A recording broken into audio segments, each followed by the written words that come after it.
My name is Nora. I am 28 years old. I live in a small apartment in the city. The apartment has one bedroom and one small kitchen. I live alone. Every day is the same for me. I wake up at 6:00 in the morning. I take a shower and eat breakfast. I drink coffee and eat toast. Then I go to work. I work at a big company. I sit at my desk all day.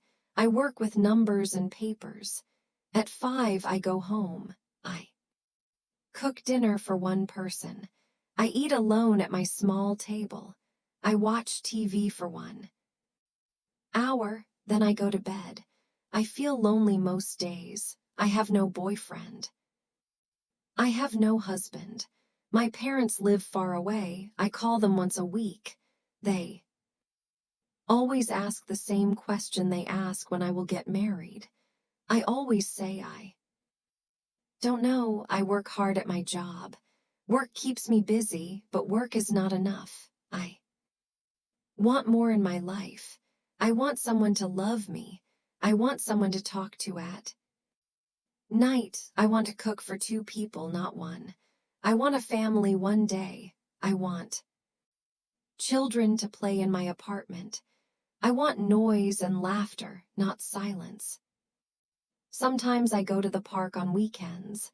I see families there. Mothers push children on swings. Fathers play ball with their sons. Couples walk and hold hands. I sit on a bench and watch. I feel happy for them, but I also feel sad for myself. My friend Tess works with me. She tells me to go out more.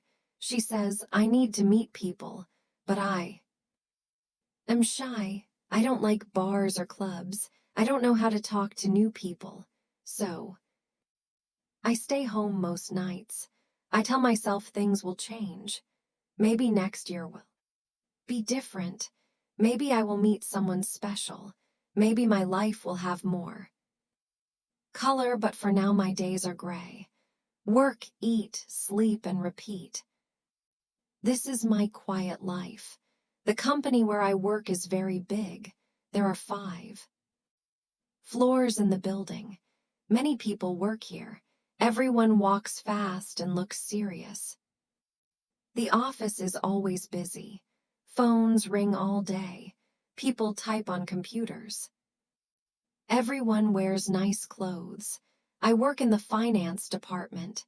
There are 20 people in my department. We all sit in one big room. Our desks are in rows. We work with numbers every day. We check reports and make spreadsheets. One Monday morning, everything changed. The big boss came to our floor. His name is Mark. He's about 40 years old. He is tall and wears dark suits. His hair is black with some gray. He looks very serious all the time. Mark is the head of our whole department. Everyone respects him. When he walks in, people stop talking. They sit up straight. They work harder. He has his own big office on the top floor. He doesn't come down often. That Monday, he came to introduce himself. I was new then. I started working only 2 weeks. Before, he walked to each desk. He shook hands with everyone. When he came to my desk, I felt very nervous. My hands started to shake. "You must be Nora," he said. His voice was deep and calm. "Welcome to the company." I tried to speak, but my voice was quiet. "Thank you, Mr. Mark," I said. He looked at me. For a moment, his eyes were dark brown. His face showed no emotion. He looked cold but not mean. He nodded and moved to the next desk. I watched him talk to others. He knew everyone's name. He asked short questions. He listened to answers. He was professional with everyone. People seemed afraid of him. but they also respected him very much. After he left, Tess came to my desk. "That was Mark," she said. "He never smiles, but he is fair. He is a good boss if you work hard." I thought about him all day. His handshake was firm, his eyes were serious but not unkind. I wanted to do good work. I wanted him to think I was a good worker. This was my first real job. I needed to keep it. After that first meeting, I worked very hard. I came to work early every day. I stayed late too. I checked my work 3 times. I wanted no mistakes. I wanted Mark to see I was good at my job. For 3 months, I never saw him. He stayed in his office upstairs, but I knew he read our reports. He checked everything we did. Sometimes he sent emails with questions. His emails were always short and direct. One day I worked on a big report. It was about company spending. I found a mistake in last year's numbers. It was a big mistake. Someone forgot to add 3 accounts. I fixed the mistake. I made a new report. I stayed until 9 at night to finish it. The next morning, Mark came to our floor. He walked straight to my desk. Everyone watched. I felt scared. "Did I do something wrong, Nora?" he said. "You found the error in the report." "Yes, sir." I said. My voice was small. "Good job," he said. Not many people would see that. Those 2 words changed everything. Good job. No one ever said that to me at work. I felt proud for the first time. I felt seen. He saw my hard work. He noticed me. He started to leave but then stopped. He turned back to me. For 1 second I saw something on his face. It was very small. The corner of his mouth moved up. It was almost a smile. Then it was gone. He walked away. Tess came over right away. "He never says, 'Good job,'" she said. "You must be special." I didn't feel special, but I felt happy that night. I didn't feel lonely. I thought about his words. Good job, I thought. About that tiny smile. It gave me hope. Maybe I could do well here. Maybe I could make something of myself. From that day, I worked even harder. I wanted to hear those words again. I wanted to see that almost smile. It became my goal. Make Mark proud.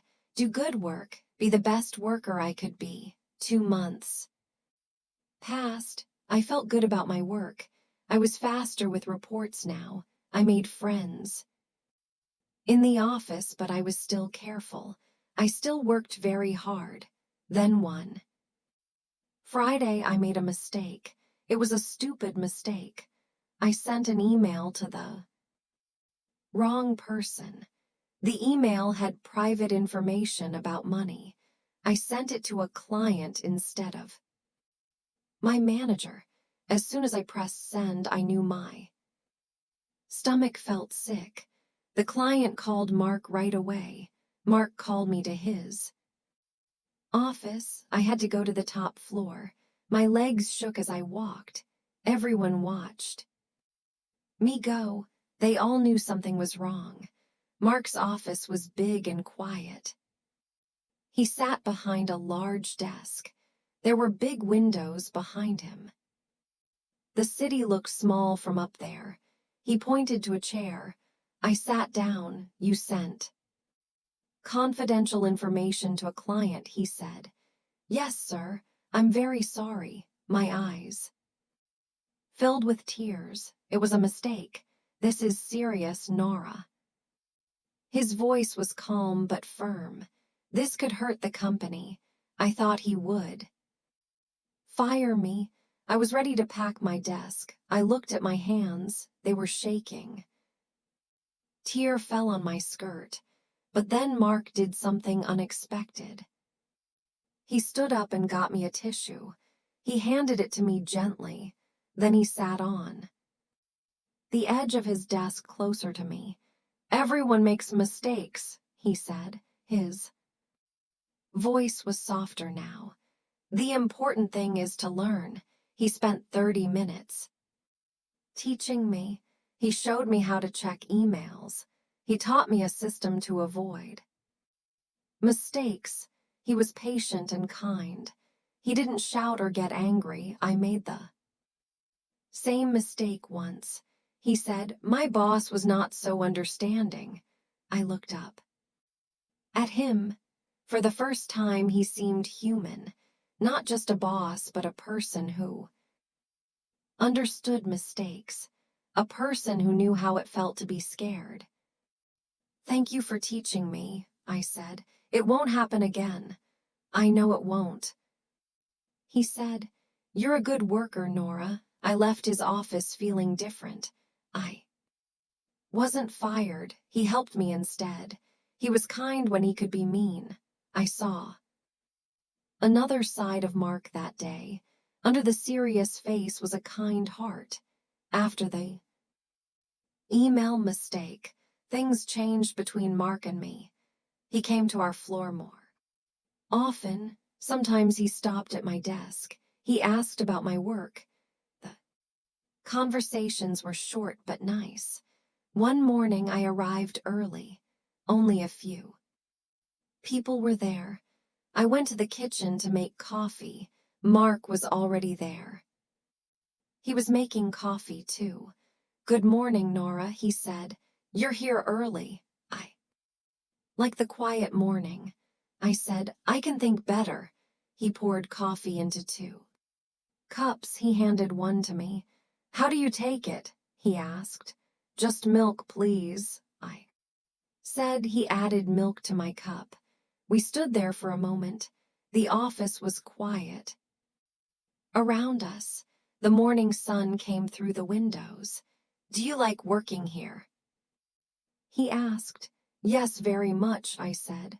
"I learn something new every day." "That's good," he said. "Keep learning." This became our routine. When we both arrived early, we had coffee. We talked about small things, the weather, the news, sometimes work. The conversations were never long, but they were the best part of my day. Mark started to ask about my life. What did I do on weekends? I answered his questions. I asked him some questions too, but he didn't say much about himself. One day he brought me a book. "You might like this," he said. "It's about finance but easy to read." I took the book home. I read it that weekend. It was interesting. The next week we talked about it. He smiled when I told him my thoughts. A real smile this time. Tess noticed the change. "Mark likes you," she said one day. "He's just being nice," I said, but my face turned red. I started to look forward to work, not just for the job, but to see Mark, to have our morning coffee, to see his small smiles. My days were brighter now. The gray was turning to color, but I was careful. He was my boss. I couldn't have feelings for him. That would be wrong. So I kept my feelings hidden. I enjoyed our friendship. That had to be enough. At night, I couldn't stop thinking about Mark. I lay in bed and remembered our conversations. I thought about his smile. I thought about his kind eyes. I thought about how he helped me when I made mistakes. This was wrong. He was my boss. I was just an employee. There were rules about these things, but my heart didn't care about rules. My heart wanted what it wanted. I tried to stop these feelings. I told myself he was just being friendly. He was a good boss to everyone. I wasn't special. But then I remembered the coffee. The book, the way he looked at me sometimes. One day Tess and I ate lunch together. She looked at me and asked directly, "Do you like Mark?" "What?" "No," I said too. Quickly, "He's my boss, so what?" Tess said, "He's not married, you're not." "Married? How do you know he's not married?" I asked. "Everyone knows," Tess said. "His wife left him 2 years ago. He lives alone now." This information stayed in my mind. He was alone like me. Did he feel lonely too? Did he eat dinner by himself? Did he want more from life? I tried to act normal at work, but it was hard. When Mark came near, my heart beat fast. When he smiled, I felt warm inside. When he said my name, I felt special. I started to dress nicer. For work, I wore my best clothes. I fixed my hair carefully. I put on light makeup. I told myself it was for me, but I knew the truth. It was for him. The feelings grew stronger every day. I thought about him all the time, at home, at work, in my dreams. I was falling in love with my boss and I couldn't stop it, but I never showed it.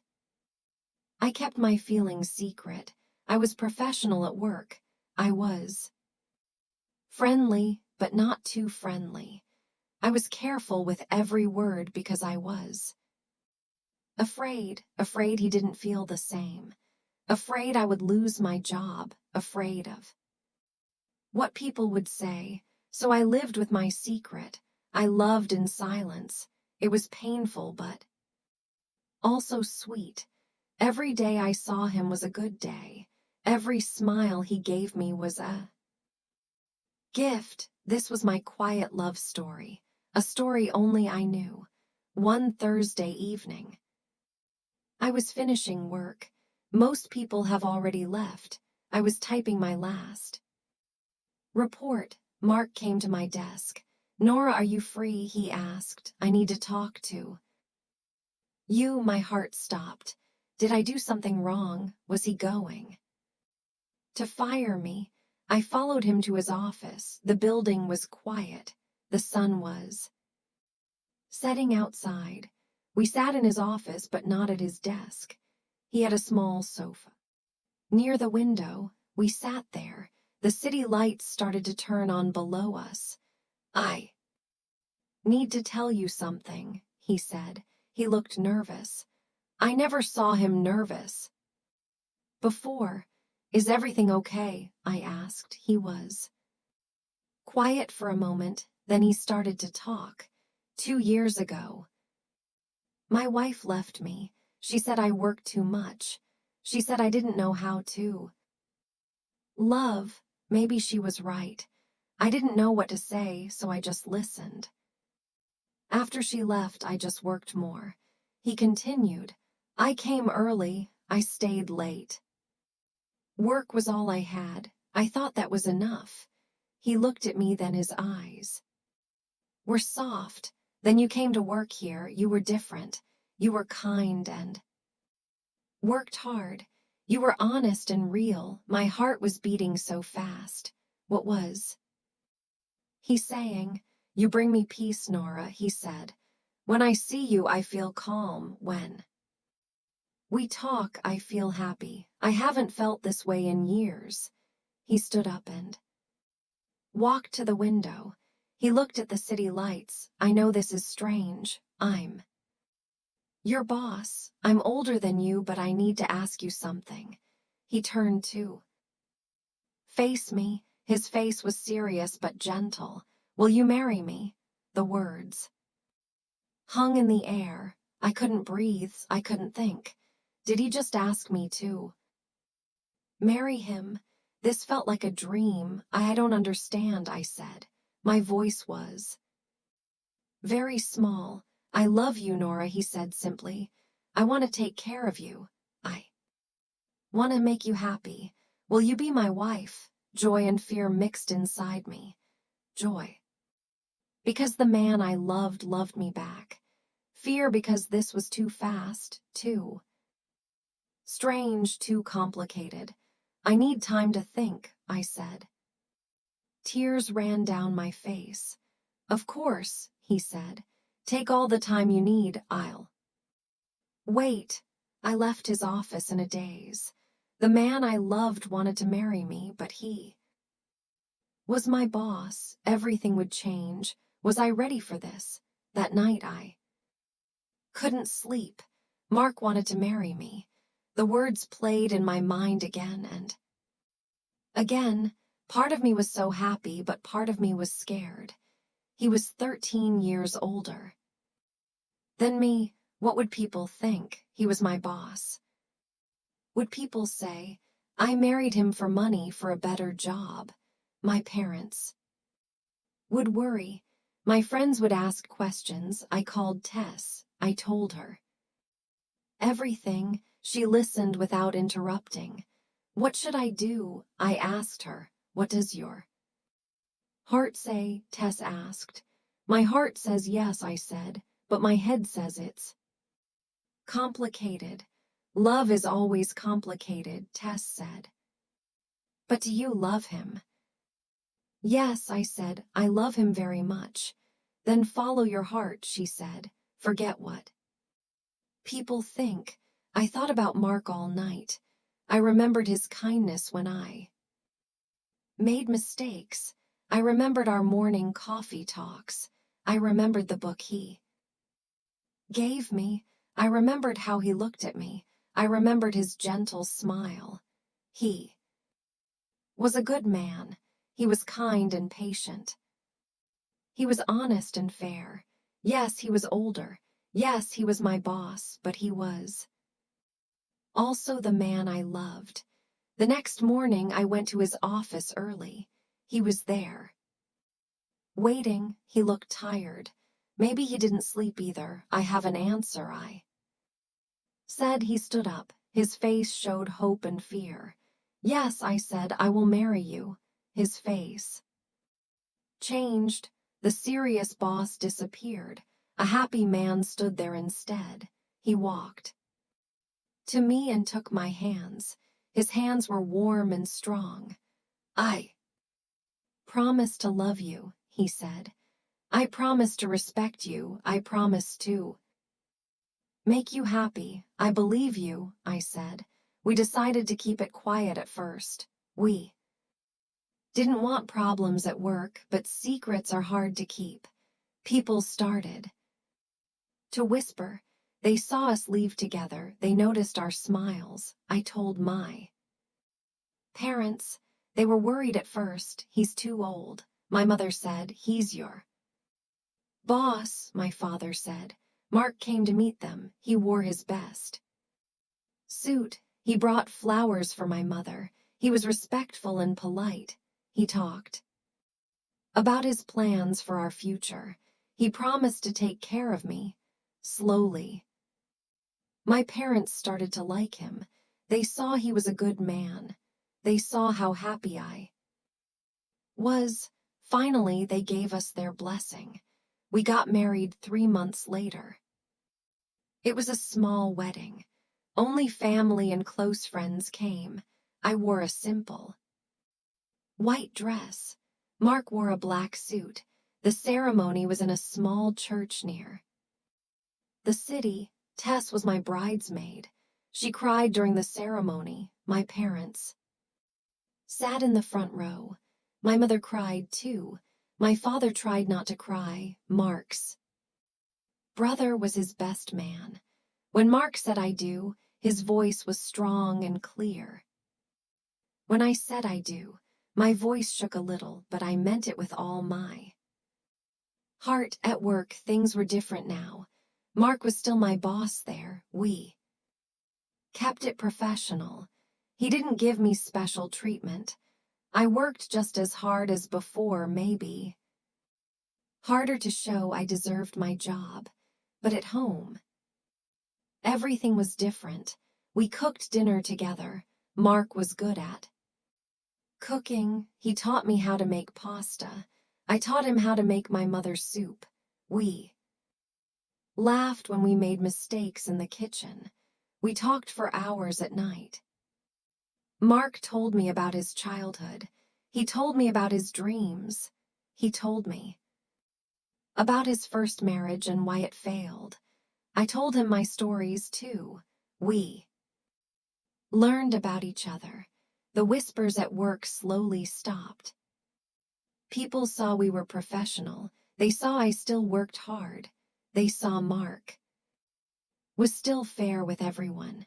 Some people were happy for us. Some people still thought it was strange, but we didn't care anymore. My parents visited often. They grew to love Mark. He fixed things in their house. He helped my father with his computer. He listened to my mother's long stories. They started to call him son. Our apartment was full of life now. Music played in the morning. We danced in the kitchen sometimes. We watched movies together on the sofa. We read books in bed. The silence was gone. The loneliness was gone. I felt peace for the first time in my life. I had love. I had a partner. I had a future. The gray days were gone. Every day had color. Now I look back at my old life. I remember the lonely nights. I remember eating dinner alone. I remember the quiet apartment. I remember feeling invisible. Everything is different now. I'm not alone anymore. I have Mark. We have been married for 1 year now. Every day I love him more. Every day he shows me kindness. I'm different too. I'm not shy anymore. I speak up in meetings. I share my ideas. I know my worth. Mark helped me see it. Love made me braver. I'm also stronger. When people said mean things about our marriage, I didn't break. When work was hard, I didn't give up. When we had our first fight, I didn't run away. I stayed and worked through it. Work is still important to me, but it's not everything. I have balance now. I work hard from 9 to 5. Then I go home to my husband. We have dinner. We talk. We plan our future. We want children soon. My parents are proud of me. They see how happy I am. They see how Mark treats me. They don't worry anymore. They know I made the right choice. Tess is still my friend. She found love too. She met someone at a coffee shop. Now we go on double dates. We laugh about how worried we were. We laugh about how love found us when we weren't looking. Sometimes young women at work ask me for advice. They see my ring. They know my story. I tell them what I learned. I tell them that love doesn't follow rules. It doesn't care about age. It doesn't care about job titles. Love comes when it wants to come. I tell them to be brave. If love knocks on your door, open it. Don't let fear stop you. Don't let other people's opinions stop you. But I also tell them to be smart. Make sure the love is real. Make sure there is respect. Make sure there is kindness. These things matter more than age or money or job titles. Mark and I still have coffee together every morning, but now it's at home. We sit at our kitchen table. We plan our day. We say I love you before we leave. At work, we're professional. At home, we're in love. I think about my old self sometimes. That lonely woman in the small apartment. I want to tell her it gets better. I want to tell her that love will come. I want to tell her to keep working hard and stay kind. Because here's what I learned. Sometimes love is not what you expect. Sometimes it comes from surprising places. Sometimes it looks different than you imagined. I thought love would be young and fun and easy, but my love is older and serious and complicated, and it's perfect for me. Sometimes love is not a plan you make. Sometimes love is a surprise that changes everything. But when real love comes, when true love knocks, it's always worth saying yes. My quiet life is gone. My loud, happy, loving life is here. And I wouldn't change a thing. Today is special.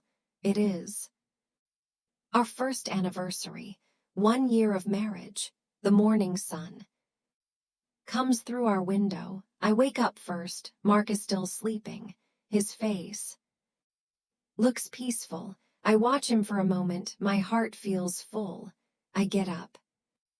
Quietly, I go to the kitchen. I want to make breakfast for him. I make eggs and toast. I make fresh coffee. The smell fills the apartment.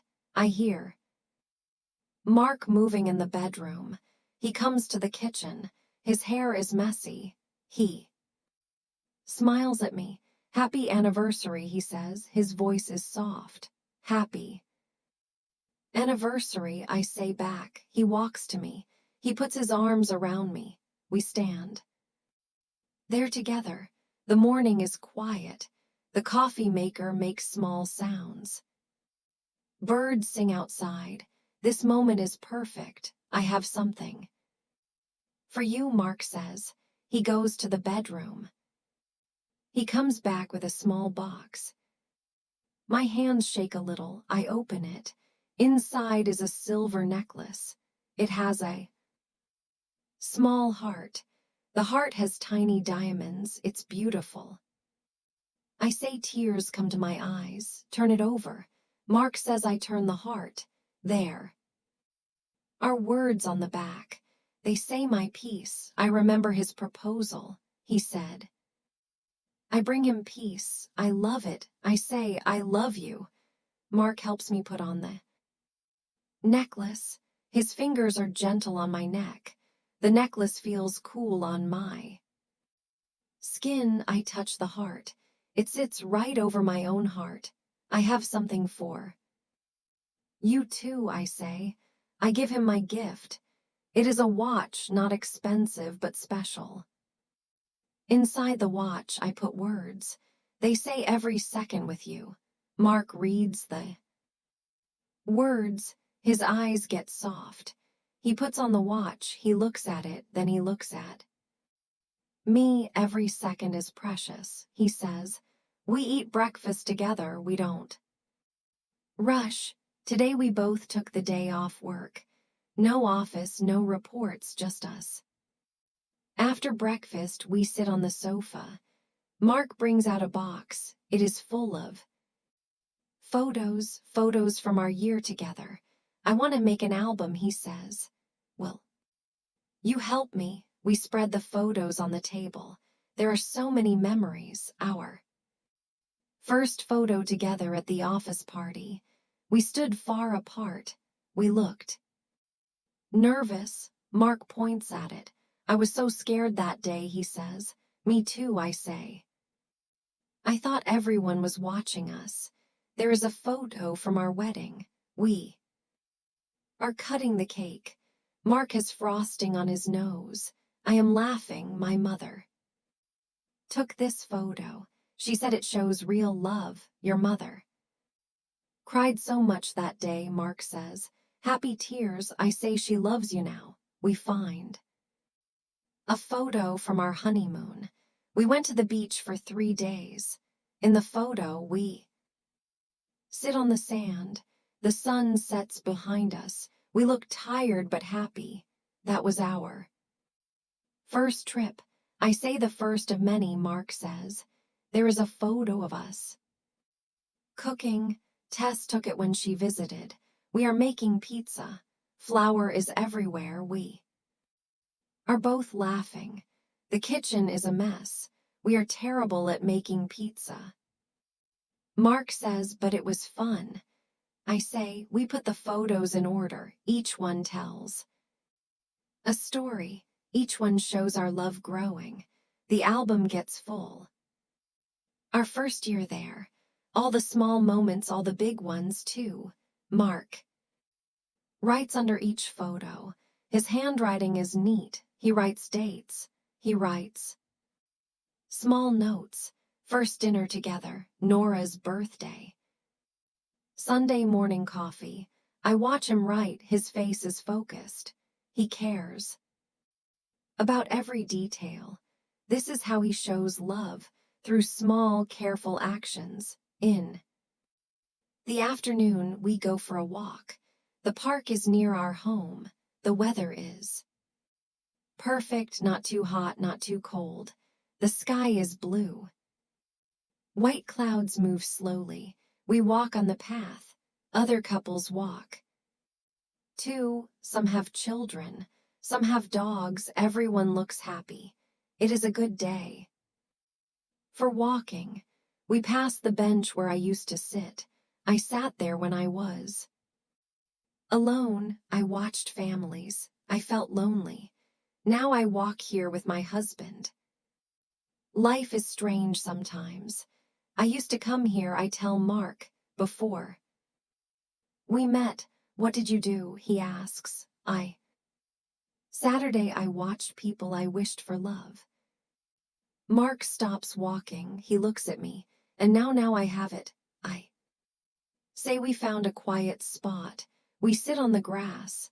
Mark brought a blanket. We spread it out. The grass smells fresh. The sun feels warm. I lie down. Mark lies next to me. We look at the clouds. That one looks like a rabbit. I say. I point at a cloud. I see a car. Mark says we play this game. We find shapes in clouds. We laugh at silly ideas. Mark sees a dancing bear. I see a flying fish. Time moves slowly. There is no rush. Butterfly comes near us. It is orange and black. It lands on my hand. Its wings move slowly. Mark watches. He doesn't move. The butterfly stays for a moment. Then it flies away. That was magical. Mark says like this whole day. I say we walk more in the park. Then I see someone familiar. It is an old friend from school. Her name is Anna. I haven't seen her in years. She walks with a man. He must be her husband, Nora. Anna calls out, "Is that you?" We stop. Anna comes over.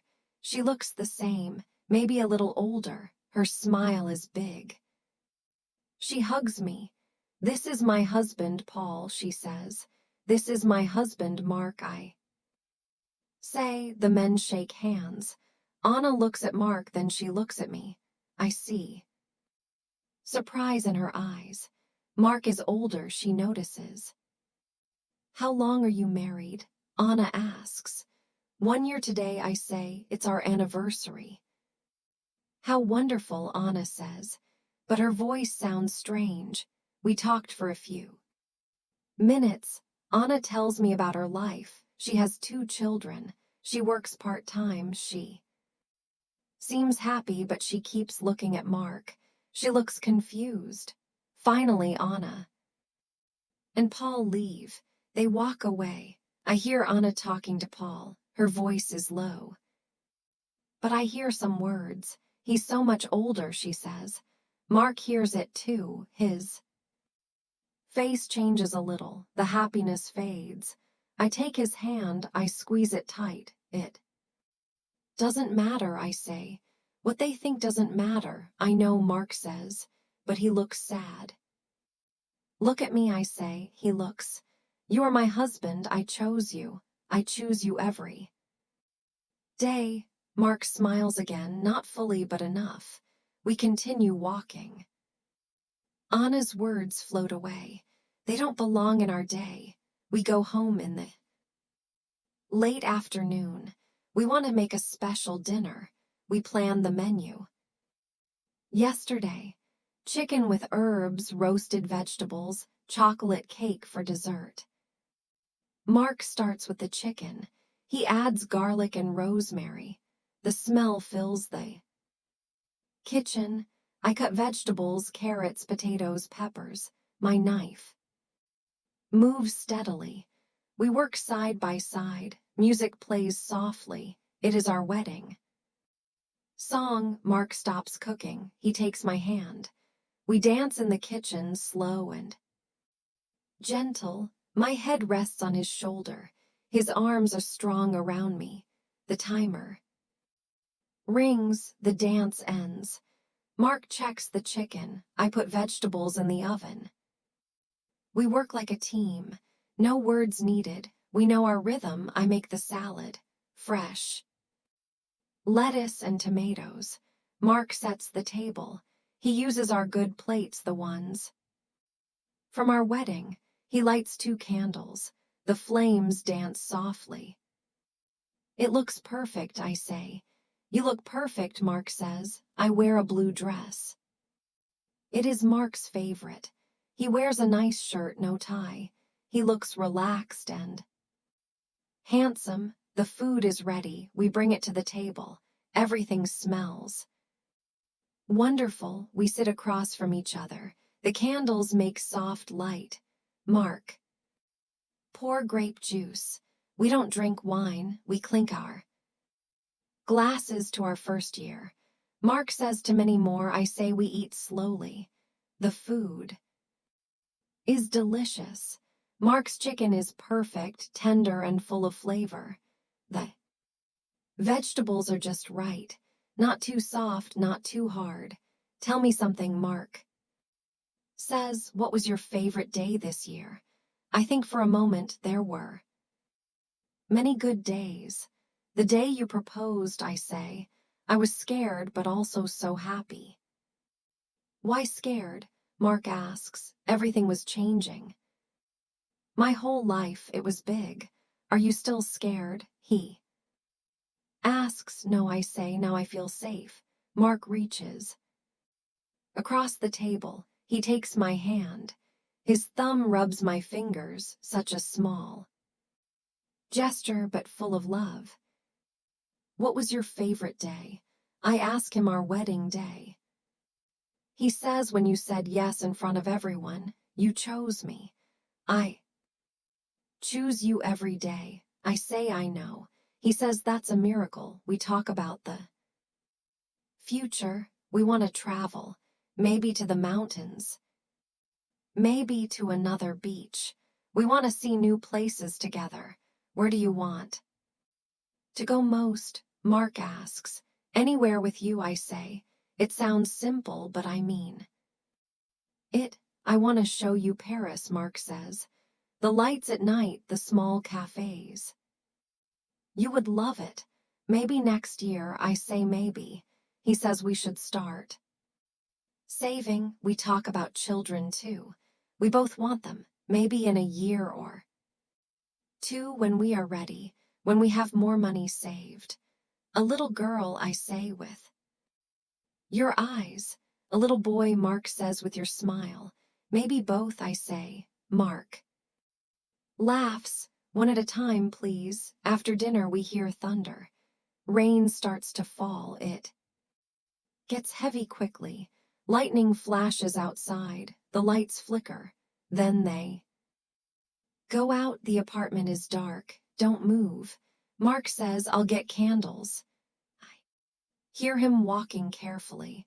He knows where everything island.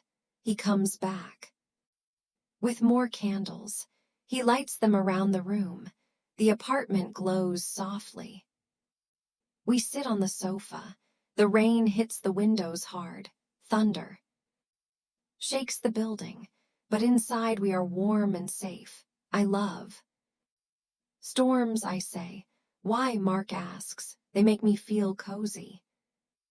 Safe inside. You are safe, Mark says, always with me. Lightning flashes again. For a second, I see Mark's face clearly. He watches me. His eyes are full of love. The thunder comes loud and strong. I move closer to Mark, not from fear, from want. I want to be near him. His arm goes around me. I fit perfectly against his side. Tell me about when you were young, I say. Mark tells me stories about his childhood home, about his parents, about his first job. His voice is calm. The storm rages outside, but his voice is my anchor. I was so serious, he says. Even as a boy, always working, always planning. And now I ask, now I know life is more than work. You taught me that the rain gets softer. The thunder moves away, but we stay close. We don't want to move. This moment is too precious. The storm passes. The lights come back on. But we keep the candles burning. We like the soft light. It makes everything gentle. Can I tell you something? Mark says his voice is different. Seriously, of course. I sometimes wake up at night. He says, I look at you sleeping. I can't believe you're real. Why, I ask. I thought I would be alone forever after my first marriage ended. I thought love was done for me. I touch his face. His cheek is rough.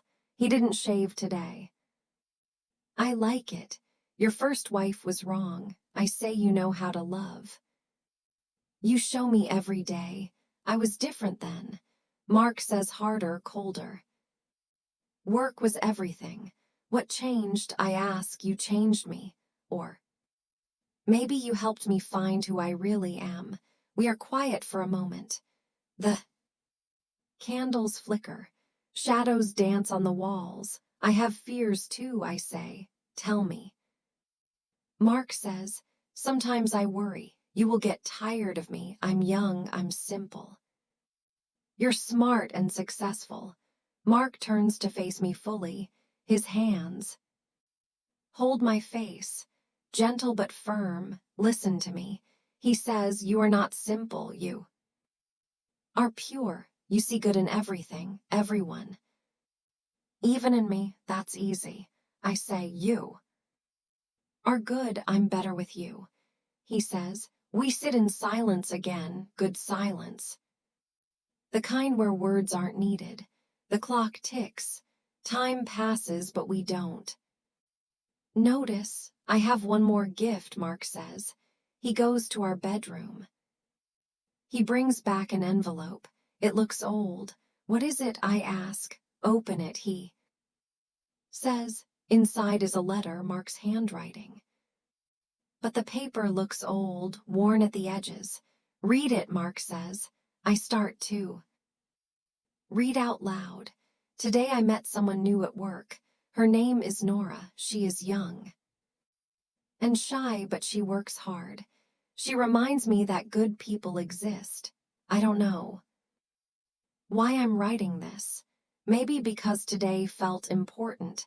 Maybe because when she smiled, something in me woke up, something I thought was dead.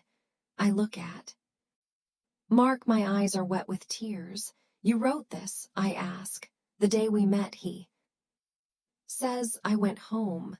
I had to write it down. I didn't understand why then, and now I ask. Now I know. My heart knew before my head. It knew you were special. I hold the letter fully. This is a treasure, proof that our love started from the beginning, even when we didn't know it. I have something to tell you too, I say. I go to my drawer. I pull out a small notebook. I give it to Mark. What's this? He asks. My diary. Read the marked page. Mark opens it. He reads silently. I know what it says. I wrote it the day he said good job to me. My boss noticed me today. He said I did good work. When he left, I wanted to cry. Happy tears. No one ever saw me before, not really, but he sees me. I think I could love a man like that. Mark closes the notebook. He looks at me. His eyes are shiny. We were both writing about each other, he says. We were both falling in love, I say, and we didn't even know it, he says. We laugh soft and happy. Life is funny sometimes. Love finds its way. Even when we try to hide it, it is getting late. It's almost midnight. Our anniversary is almost over. We stand on our small balcony. The city sleeps below us. Lights twinkle like stars. Thank you, I say to Mark. For what, he asks. For choosing me, for loving me. For this life, I should thank you. Mark says you saved me. From what, I ask. From being half alive. From empty days, from loneliness. A cool breeze blows. I shiver a little. Mark puts his jacket around my shoulders. It smells like him. Safe and warm, make me a promise, I say. Anything.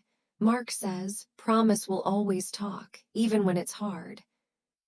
Even when we're angry, I promise. Mark says, now you promise me something.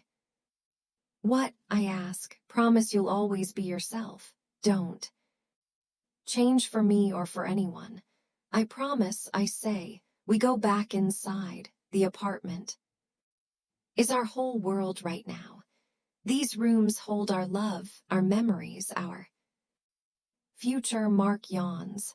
He looks tired but happy. We clear the dinner dishes. Together we blow out the candles. Smoke curls up and disappears. In our bedroom, I take off the necklace. I put it carefully in its box. I will wear it on. Special days to remember this day. Every day is special.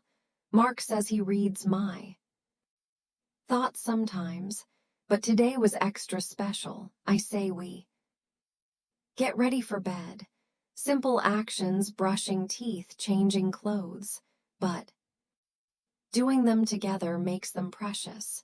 In bed, we lie facing each other. The room is dark, but I can see Mark's outline. I know his face by heart now. Every line, every expression. Are you happy? Mark asks. His voice is soft in the darkness. More than happy, I say. Complete. That's the perfect word, he says. Complete. I think about my life before. The lonely apartment, the silent dinners, the empty weekends. It feels like someone else's life now. A sad movie I once watched.